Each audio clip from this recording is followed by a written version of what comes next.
Well, good day there. This is Joe Van Cleve, and welcome to another episode of the Typewriter video series. Today's episode is kind of unplanned. It was a happenstance event, and what I'm talking about is this little Brother Charger 11 typewriter accidentally got dropped this morning while I was preparing the previous video, the one on typing assignment 8. And I had the typewriter in its little hard shell case. I was moving it over to the table, and I knew this but didn't think of it.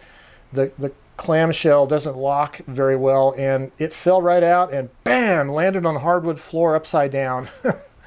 So I was, needless to say, a little bit disappointed. But sometimes when things like this happen, it's a good opportunity to go back, and when you're repairing the damage you've done, you might actually make the typewriter better than it was. So as I indicated, sometimes things happened unplanned. You know, when you buy a machine like this from a thrift store, an antique mall, they're old, you know, and they're not always in great working shape. So generally, when you get them home, you're going to have to do a little bit of work to them anyways. And when I collect typewriters, I usually try to find ones, that meet my requirements in terms of the model, the make, and the size, whatever I prefer, like small typewriters or things that are nice like that. But, you know, you also have to consider the condition of it. And I have passed up on typewriters that I might have otherwise been interested in just because of their condition. Now, this typewriter was actually pretty good shape overall. But the problem that I caused in this typewriter today was on the left side of the carriage. This little bracket that you're seeing right here that has, and you can't see it from this angle here, but it has the little lettering for your line space selector, 1, 1.5, and 2. So that bracket got bent. And oddly enough, the knob luckily did not get bent at all, broken at all. But this bracket was bent outwards so that when you try moving the carriage to the right, the bracket would hang up on the front card holder part of right in back of the ribbon vibrator. You couldn't move it all the way over like you can now, because this bracket was bent out of shape and hanging. It was actually hanging up on the paper scale thingy in the front. I had to do a little bit of repair to that, and so to do that I needed to take the bracket off the whole side plate right here. So there's a screw in the back, there's a screw underneath the knob here, and then there's a screw on the bottom right here. So 3 screws will loosen it for you, but you can't actually yet remove it. What you have to do is there are 2 set screws inside, accessed only by loosening this plate, and you gain access to them. They're right on the outboard side of the platen roller, and the 2 set screws use a 1.5 millimeter Allen key type fastener. So you have to use an Allen wrench, hex wrench, and loosen those up, and then the knob pulls right out. When the knob pulls out, there is a washer right on the inside that you have to make sure you get to and remember where it goes. And then once you do that, you'll find that this bracket is a lot looser, but you're going to have a problem getting it around over the carriage return lever. And so to release it, I found the best way to do that, to get it off, is to take your line spacing lever and put it all the way forward to the number 2 position. And that lowers it enough in height that you can alter the angle of your lever, and you can work it out through the little opening, the square, rectangular, weird opening in this plate. You can work it around and get it off of the carriage return lever, and therefore you gain access to the bracket free of the machine. And then what I was able to do from that point is I took it out and did some careful reforming with a couple wrenches and stuff. When you do that, you will risk, and as it happened on this one, you will flake off a little bit of paint, because you know, the metal work has been painted, and then you're bending and flexing the metal and it cracks the paint. So there's a little bit of flaking paint, but hey, that's kind of the, I don't know if you can see a little bit there and a little bit right there on the corner there. But this is the kind of stuff that happens as a result of being careless with the typewriter, forgetting about the case latch wasn't working. Now, along with the left side of the carriage being bent, the other thing that was bent was this area right here. There's a rectangular opening on both sides where case that clips into those openings, and this was all bent inwards toward the front of the machine, and so I had to reform it. I had to take off this whole side piece, which is done by removing this screw and 2 screws on the bottom, and then this whole thing pops out. And you have to take off the ribbon cover also. Anyways, and I had to reform it the same way. And of course, when you do that, you're going to cause it to have some flaking paint because the paint flakes off. Yeah, I could probably try matching it up and repainting, but I'm not going to do that. I'm going to call this Battle Scars from Owning a Typewriter. Okay, one of the other items that got damaged when I dropped it was the spring that gives spring tension to the paper bale popped off, and it's right on the right side here, and it was really easy to put back in, luckily. Surprisingly though, nothing else in this machine was really broken. It actually is testimony to how rugged it is. With the exception of when you pull off the ribbon cover, it has the 2 prongs that go into these grommets here, and the grommets were the original grayish colored rubber, and one of them cracked and fell into pieces. The other one was whole, but it was obviously old rubber. And so while I had the machine apart, I went ahead and installed new rubber grommets here and here. And this was just from a local hardware store. I had bought a kit, a pack of different size grommets, and these 2 happened to fit just nicely. So first of all, having dropped the typewriter and damaged it, I was able to repair the damage other than the paint being chipped off. And secondly, I was able to improve the working condition of it by actually, I could have replaced these grommets when I first got the machine, but somehow I just thought, well, it's okay, I'll do it at a later date. Well, as it turns out, now is the later date. So I did improve the condition of that, and that was fine. So as I was test typing this machine to make sure there was no other problems, and surprisingly enough, no other problems, no alignment problems or anything, it came to my attention that I remember now, this machine had an alignment problem since I first bought it. If you notice right here, this uppercase Pack My Box with 5 dozen liquor jugs, you notice how the A sits a little lower than the other letters do? And that, like you can hear, is right here, the word pack, lowercase, the A is lower. So this was happening since I bought the machine, and I never really addressed it. But now that I have the machine on the workbench, and I'm deciding not only am I fixing the damage I caused in it, but maybe I can actually fix that too. Okay, so this is the A type bar. And the A character was printing fine in terms of the tilt side to side. It was up and down, upright like it should have been. It was just too low. And so what I did is I did a 2-step procedure to raise the A. The first thing I did is I immobilized the bottom, this part of the type bar with a crescent wrench, a adjustable wrench. I made sure it was very tight and secure on it.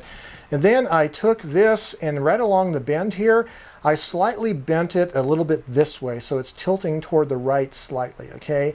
So at that point, the character is going to print a little bit crooked, and it's not going to hit into this guide as well as it could be.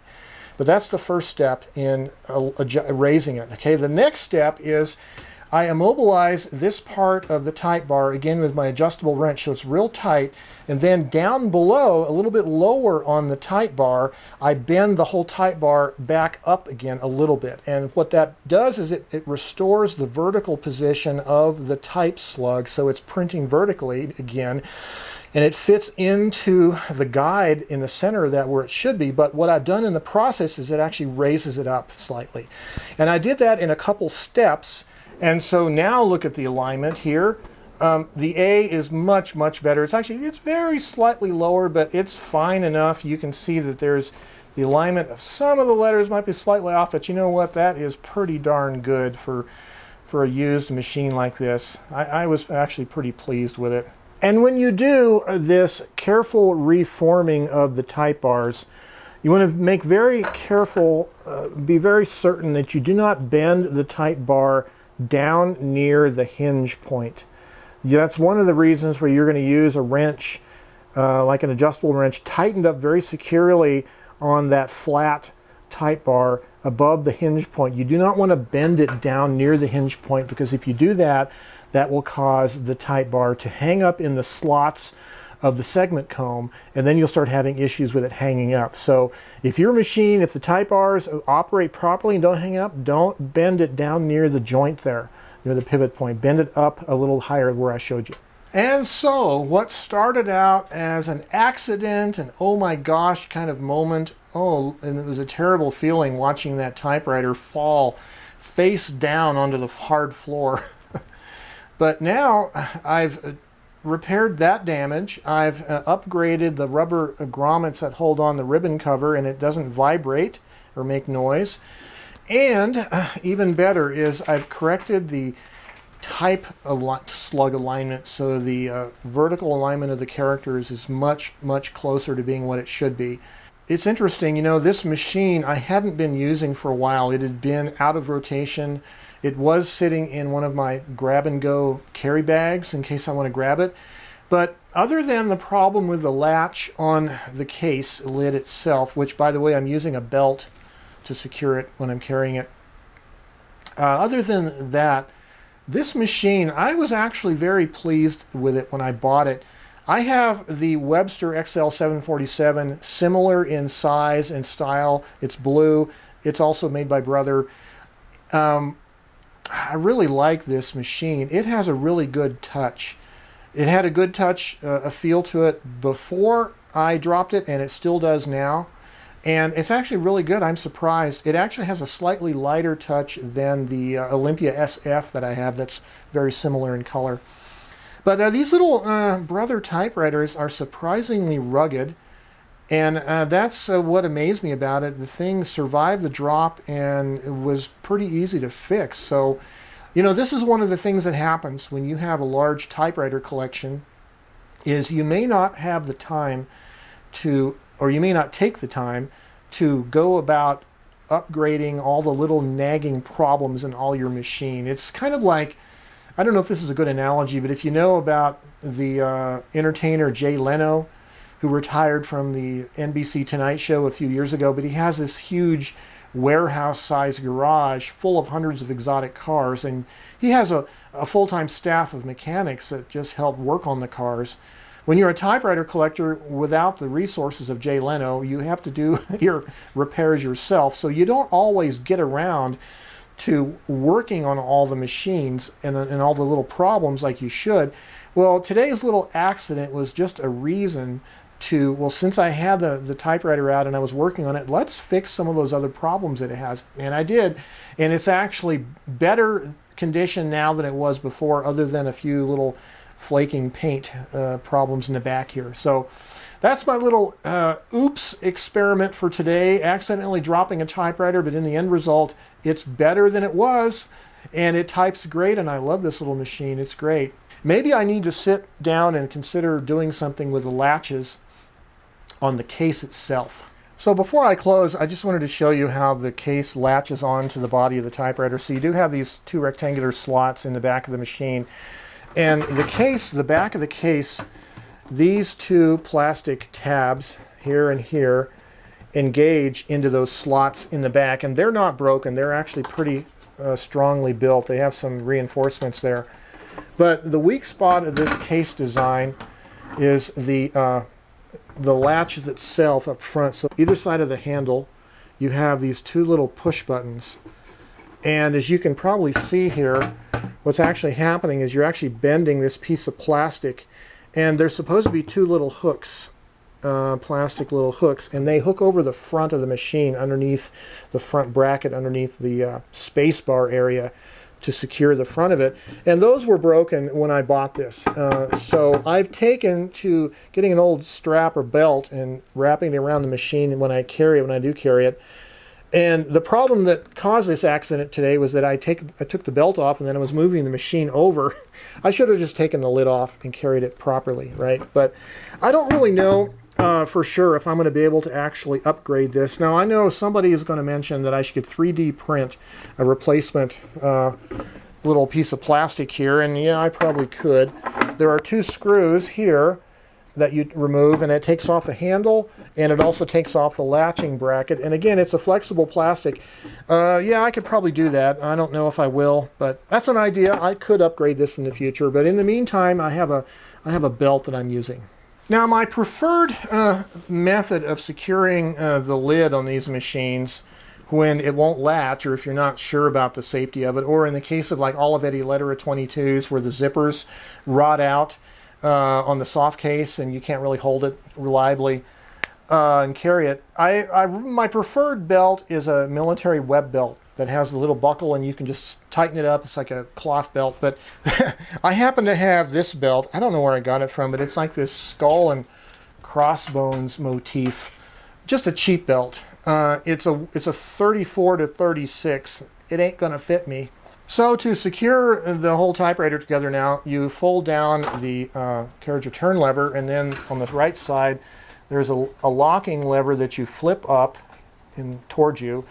And then if you recenter the carriage, it'll recenter into the middle locking position, and that centers the knobs. And then you take the case and you're going to try to fit it so that the back two protrusions go into those slots in the back of the machine.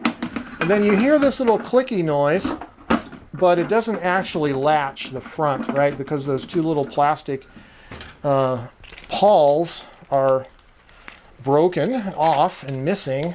There it is. That's how you carry this typewriter securely when you're not transporting in your little messenger bag. If you have a large collection of machines and you don't have time to fix them all, well, if something like this happens, you turn lemons into lemonade or lemon daiquiris. Okay, this is Joe Van Cleve with another episode of the Typewriter Video Series. Until next time, keep creating, keep writing. Have a good day.